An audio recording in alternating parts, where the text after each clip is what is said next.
Hey guys, this is Daniel James again, and now I'm going to take a look at the rest of the orchestration for this track, which is a continuation from my last one where I looked at the guitar rhythms that I played on acoustic guitar with a bow. Okay, so let's just look at this section here.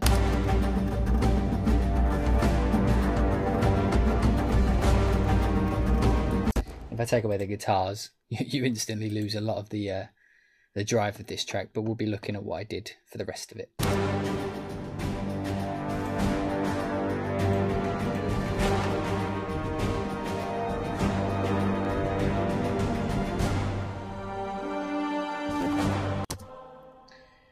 Like I say, you lose a lot of the drive and a lot of the rhythmic interest when you take away those guitars. But I'll start off here by looking at the percussion. So I've got a set of epic toms in here.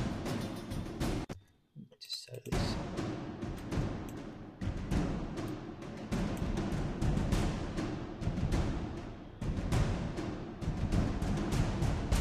Now the rhythm of this is actually playing the rhythm of my guitar, I believe.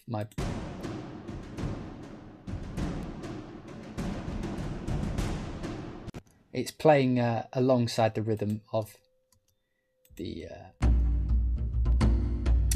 slapped acoustic guitar, which I've detuned to be a bass instrument. So that's basically doubling it and adding a bit of snap, and there's also a bit of a rhythmic offbeat there. I mean, that's just one of the natures of the way I compose is I very often have these rhythmic offbeats. My ear likes that, having those little in between notes that just hit offbeat. So, and then next we've got some snares. Again, just hitting that same rhythm, but without the 16ths of the epic tom. And then I have some clangers from Drums of War 2, and this has become my go-to when you're writing a rhythmic track and you want it to kind of drive. You need to cover your bass, your bass end and your high end, and this these clangers sound has become like my my go-to instrument for that higher pitch sound, that kind of shakery sound that you want. It's got a very natural sound. I mean, here I think I programmed these in. Oh, I might have played them. Yeah, I've played and then quantized 100% onto the beat, and they still keep, even though they're quantized, they still keep that human kind of drive. And then you put the percussion parts together, you get.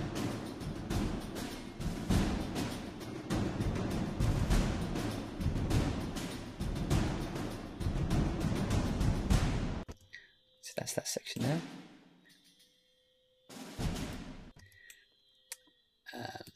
Right, for now I'll just focus on this one little section I did, and I'll show you the percussion for later in the track, a bit later on. Okay, so this now we'll look at the brass. So here I've got ensemble crescendo.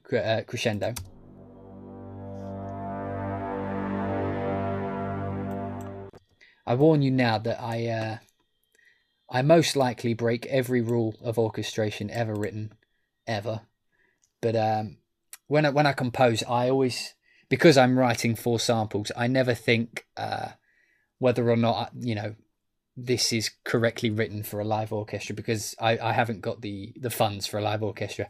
So I'm working to make my track sound good to my ears with what I've got, regardless of whether or not it's real or if I've got 500 brass players or whatever. Yeah, so I've got the crescendo, and then I've got some nice stabs. Just load up which patches I'm using here. So we have in the brass,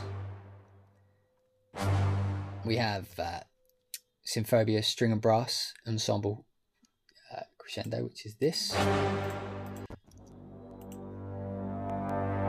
and then I've got the string and brass staccato, which is this. Just got a nice and gritty sound. And then I've got the VSL Epic Horn here, which is actually a conversion from the old Giga set, but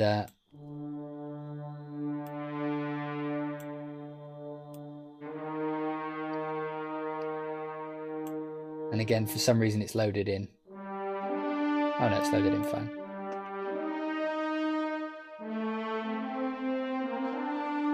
And that's the crossfade mod wheel crossfaded legato.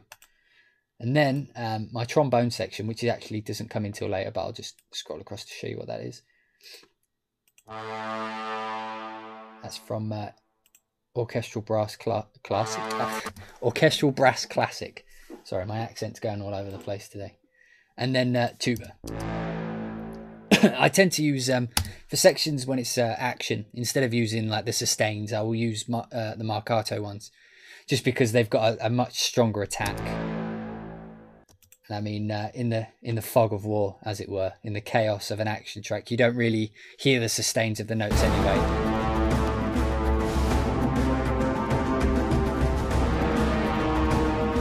But those attacks add that, you know, the grit.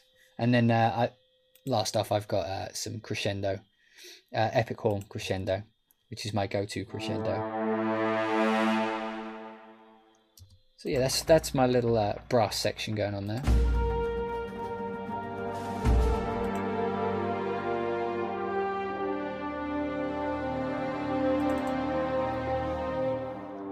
This one thing I love about Symphobia is that is the string and brass patches for things like this when you need to fill out a section without using that many patches. So this is the ensemble crescendo patch.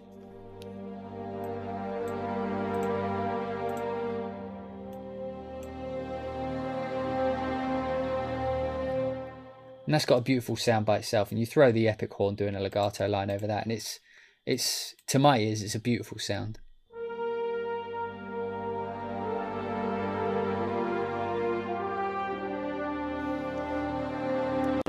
And because the strings and the brass are recorded together in Symphobia, it sounds a lot more natural than if I'd done them separately. And then moving on to the string section, and I've got quite a few things here. I've got ensemble spiccatos, sordinos, viola spiccatos, cello spiccatos, ensemble legato, risers, east-west violins 1. I've got all sorts. I'm very sporadic when I load things in. So what have I got here? This would be the ensemble spiccatos from Symphobia.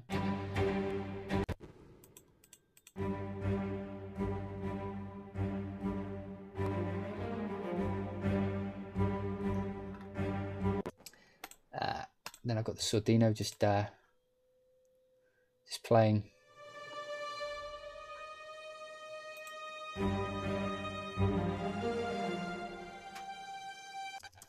Which is good fun. And then I've got the cellos and violas, or violins. I'll check that in a second.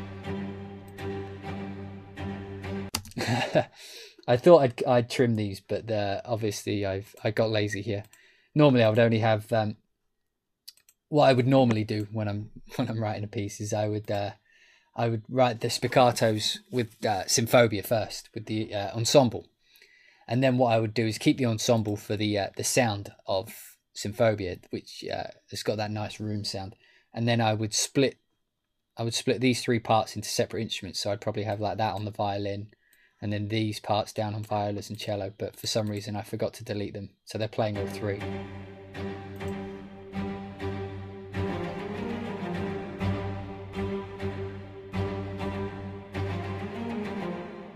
So yeah, that's the small part of the string section. Then I've got some Voxus choir down here.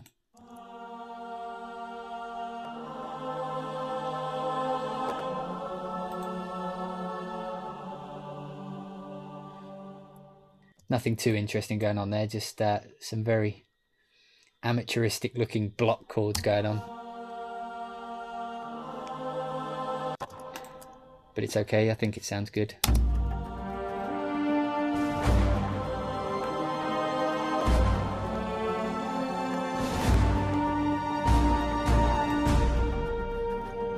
Another thing I just wanted to stress, I know I said this earlier, but the because this what I've done here is I've cut the bassy part of this bowed acoustic guitar being hit by a bow. It's got that nice thudding sound, and when you layer that with like, you know, brass staccatos, and then you roll into it with a snare hit, you get a very nice hit. You know, you get a full hit.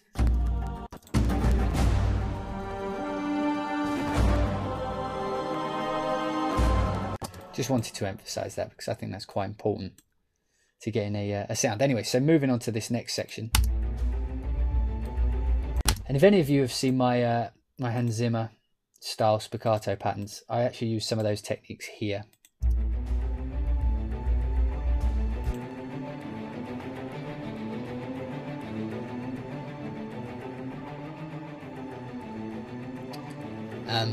So I don't really need to go into too much about how I did that section because I've got a complete video dedicated to it.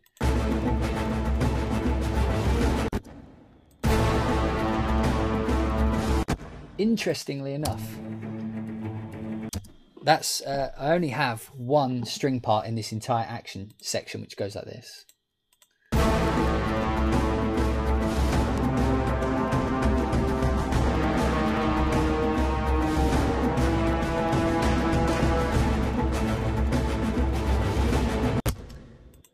And I, if I recall correctly, it's because the scene that it goes with, there's lots of high, like glass breaking and things like that. So I didn't want to cloud it too much, but I also wanted the growl of the bass of the brass.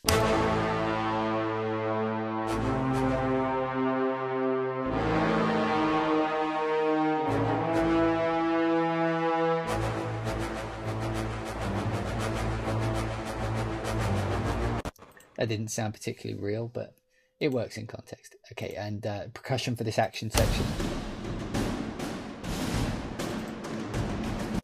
Back to the epic toms, which is doing a so up on the higher section here we've got just doing 16ths, and then we've got a nice rhythm on these sounds here, and the bass is just hitting the accents. I'll just solo that for you.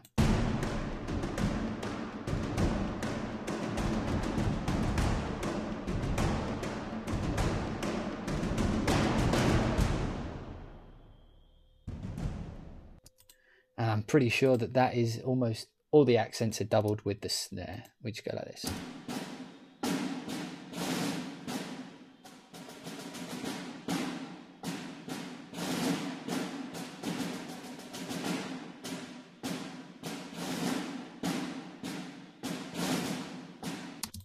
Very simple, and together they sound like that.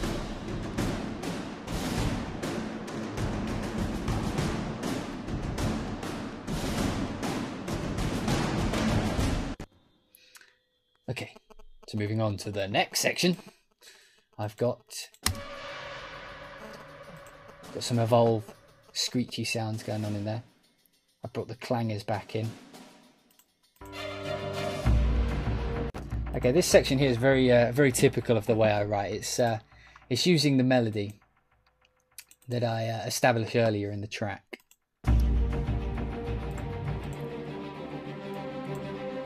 And you've got these very strong chord transitions.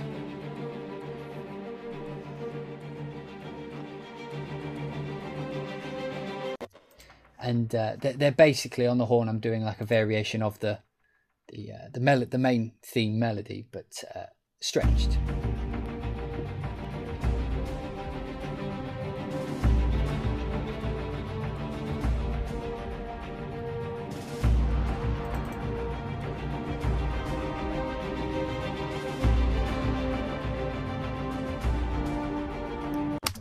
Again, I apologise for rushing through this.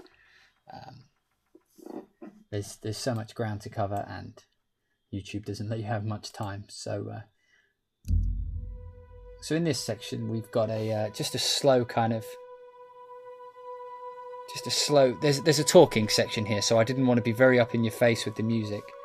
I wanted a creepy vibe, and what I've done here is augmented this string part, which is playing on Sordino. And I've augmented that with choir, which I believe is the boys' choir coming from Omnisphere, which I forgot to name. I apologise. Oh, actually, first off, it's got a cluster mixed with a Juno pad. Just find it.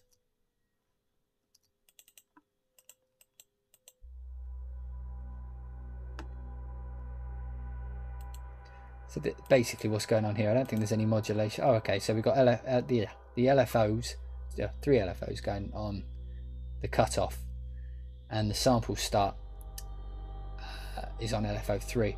The reason I put the sample start is because this patch, this sound, I'll just show you which one.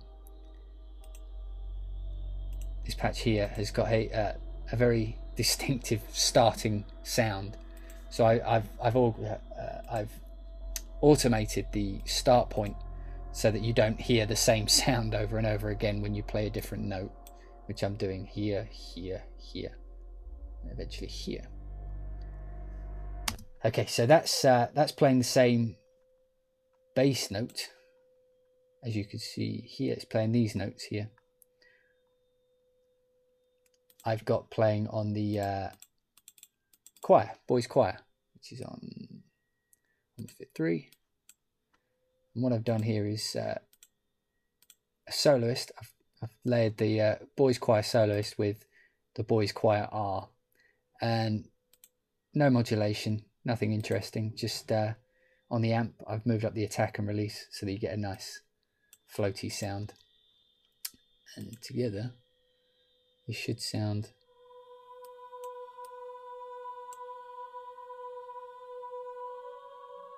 and this bit should come in here.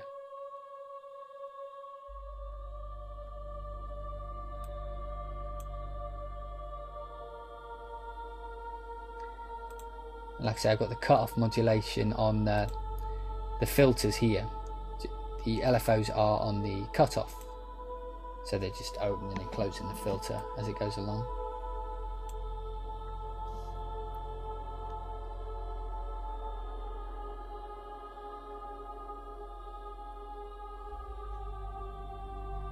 So that's basically just getting the overall creepiness vibe while not obstructing any of the voice at all. And then the last section here is this big epic rise.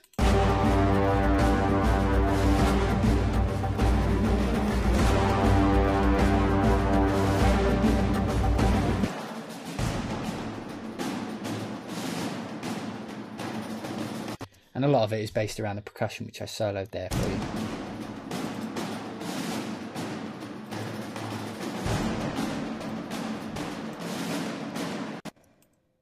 Just solo that out for you.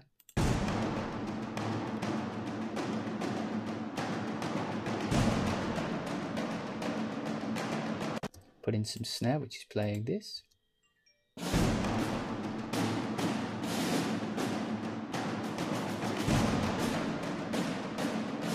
And of course the clangers filling in that high end.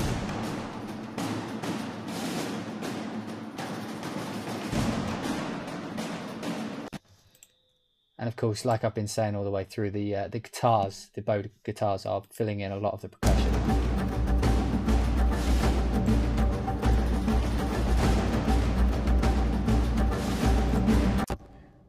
On the brass, I've got staccato.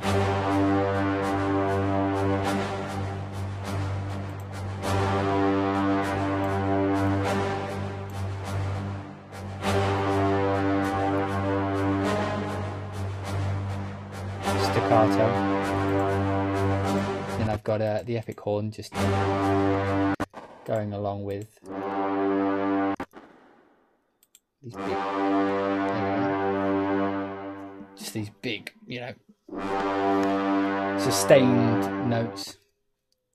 Very Inception, but obviously Hans Zimmer can't claim every whole note ever written, so I'm free to use that as much as I like. Then I've got this section.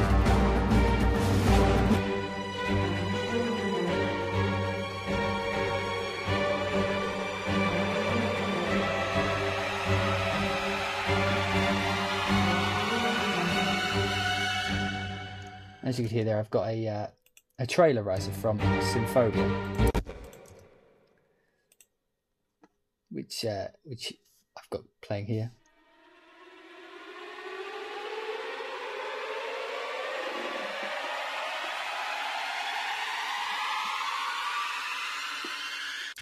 Now, when you put that in with the rest of the string section, I mean, technically I've got like 700 string players going on here, but you get this huge kind of lots of tension.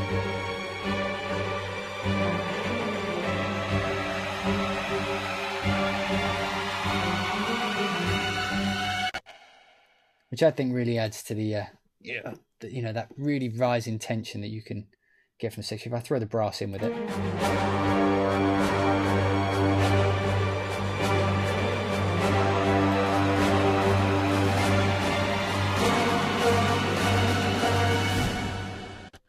And then again, but with the guitars in.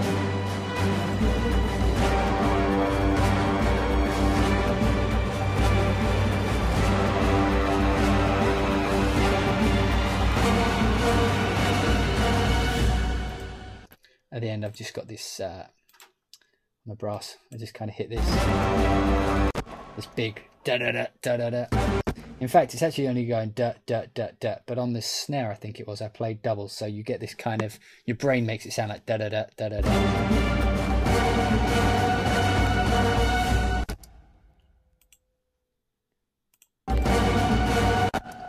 It's the snare that's going da da.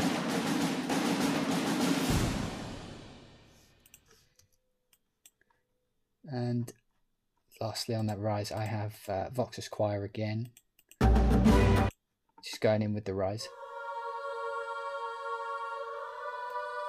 Very tension-full.